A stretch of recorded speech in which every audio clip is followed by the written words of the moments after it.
ఓట్ల లెక్కింపు సందర్భంగా తెనాలిలో 144 సెక్షన్ కఠినంగా అమలు చేయడం జరుగుతుందని తెనాలి డీఎస్పీ ఎం రమేష్ తెలియజేశారు. ఎవరైనా ఘర్షణలు, అల్లర్లకు పాల్పడితే వారిపై కఠిన చర్యలు తీసుకుంటామని, ప్రతి ఒక్కరూ జాగ్రత్తగా ఉండాలని ఆయన తెలిపారు. సార్వత్రిక ఎన్నికల ఓట్ల లెక్కింపు మంగళవారం ఉదయం నుండి జరగనున్న నేపథ్యంలో తెనాలి సబ్ డివిజన్ పరిధిలో అమలు చేస్తున్న ఆంక్షల గురించి డీఎస్పీ ఎం రమేష్ మీడియాతో మాట్లాడారు. సోమవారం తన కార్యాలయంలో ఆయన మాట్లాడుతూ ఓట్ల లెక్కింపు రోజు మంగళవారంతో పాటు మరో 2 రోజుల వరకు తెనాలి, పొన్నూరు నియోజకవర్గాల్లో పటిష్ట బందోబస్తు ఏర్పాట్లు చేశామని డీఎస్పీ ఎం రమేష్ తెలిపారు. 144 సెక్షన్ 30 యాక్ట్ అమలు కఠినంగా చేస్తామని, ఎక్కడా 4గురికి మించి ఉండకూడదని, ఎటువంటి ప్రదర్శనలు, బాణసంచా కాల్చడానికి అనుమతులు లేవన్నారు. తెనాలిలో 12 సమస్యాత్మక ప్రాంతాలను గుర్తించి అక్కడ పికెట్లు ఏర్పాటు చేశామన్నారు. ఎవరైనా అల్లర్లకు పాల్పడినా, ఘర్షణలకు దిగినా ఉపేక్షించేది లేదన్నారు. ఆంక్షలు మాత్రం కఠినంగా అమలులో ఉంటాయని అందరూ జాగ్రత్తగా ఉండాలని చెప్పారు. ఎన్నికలు అసెంబ్లీ అండ్ పార్లమెంట్ ఎన్నికలు గత 13వ తారీఖున చాలా ప్రశాంతమైన వాతావరణంలో నా పరిధిలో ఉన్నటువంటి తెనాలి కాన్స్టిట్యున్సీ అండ్ పొన్నూరు కాన్స్టిట్యున్సీలో చాలా ప్రశాంతమైన వాతావరణంలో అందరి సహకారంతో అన్ని రాజకీయ పార్టీలు, అందరూ ఓటర్లు, ప్రజానీకం అందరి సహకారంతో పోలీసు వారితో చట్టాన్ని గౌరవిస్తూ చాలా ప్రశాంతమైన వాతావరణంలో ఎన్నికలు జరపడం జరిగింది.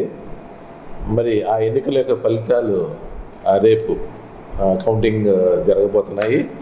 ఈ కౌంటింగ్ సంబంధించి ఎన్నికల అయిన అనంతరమే ఈ counting, post counting, pre counting ఎటువంటి గొడవలు జరగకుండా కూడా అన్ని జాగ్రత్త చర్యలు నా సబ్జెక్టులో తీసుకుంటాం జరిగింది. ఎలక్షన్స్ అవగానే కూడా మా ఎస్పీ గారు సి డ్యూటీ సార్ ఐపీఎస్ ఆధ్వర్యంలో, అలాగే సర్వశ్రేష్ఠ త్రిపాఠి ఐజీ గుంటూరు గారు ఆదేశం, అలాగే డీజీపీ గారు హరీష్ గుప్తా గారి యొక్క ఆదేశాల ప్రకారం మేమన్నీ కూడా చాలా చర్యలు తీసుకుంటాం జరిగింది. ప్రశాంతమైన వాతావరణంలో కౌంటింగ్ ముందు కానీ తర్వాత కానీ ఎటువంటి గొడవలు కూడా ఈ 2 కాన్స్టిట్యూన్సీలో జరగకుండా మేము అన్ని చర్యలు తీసుకున్నాము.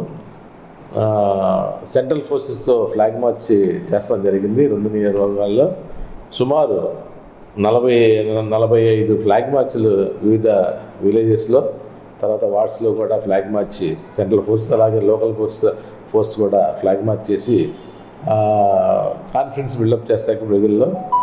ఏదైనా గొడవ జరిగితే ఇమీడియట్గా కూడా స్టండర్స్ action in accordance with law తీసుకుంటామనే ఒక మెసేజ్ పబ్లిక్లోకి వెళ్తా కానీ ఫ్లాగ్ మార్చ్ చేస్తాం జరిగింది. అలాగే కార్డినెన్స్ సెర్చ్ కార్యక్రమాలు కూడా మేము చేస్తాం జరిగింది. సుమారు 11 కార్డినెన్స్ సెర్చ్ ఆపరేషన్స్ చేస్తాం జరిగింది. కార్డినెన్స్ సెర్చ్ ఆపరేషన్ అంటే ఒక ప్రాంతాన్ని ఎక్కడైతే ఎక్కువ స్లమ్ ఏరియా, ఎక్కువ ఇతర ప్రాంతాల నుంచి వచ్చి ఎక్కువ అపరిచితులు నివాసం ఉండి వివిధ రకాలైనటువంటి వర్గాలు నివసించే ప్రాంతాల్లో ఎక్కడైతే షెల్టర్ ఉంటుందో, క్రిమినల్స్ షెల్టర్, ఆ ప్రాంతాల్లో సడన్గా ఆల్ ఆఫ్ సడన్ 4 వైపులా కూడా దాన్ని కార్డన్ చేసి అక్కడ ఉన్నటువంటి ప్రతి ఇంట్లో కూడా ఇన్మేట్స్ చెక్ చేసి ఎవరైనా స్టేయింగ్ చేస్తుంటే వాళ్ళ యొక్క వివరాలు తీసుకొని, అలాగే ఏదన్నా దొంగ సొత్తు కానీ లేకపోతే ఇతర మారణాయుధాలు కానీ ఏమన్నా ఉంటే కూడా సీజ్ చేసి ఆ కార్యక్రమం ఒకటి కూడా కార్డినెన్స్ సెర్చ్ కార్యక్రమం చేస్తాం జరిగింది. అలాగే రౌడీ షీటర్స్ అందరినీ కూడా ఆల్రెడీ కౌన్సిలింగ్ ఇచ్చాం.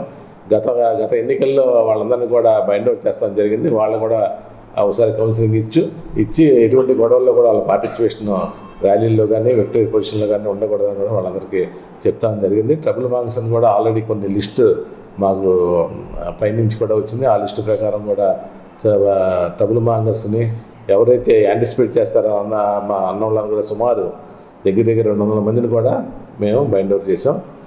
160 మంది అంటే కేసెస్లో ఇన్వాల్వ్ అని బైండ్ చేసాం. టోటల్గా అన్ని చర్యలు కూడా ప్రశాంతమైన కౌంటింగ్ తర్వాత ఏ పార్టీకి సంబంధించిన, ఏ వర్గానికి సంబంధించిన కూడా గొడవలు పడకుండా అన్ని చర్యలు తీసుకున్నాం.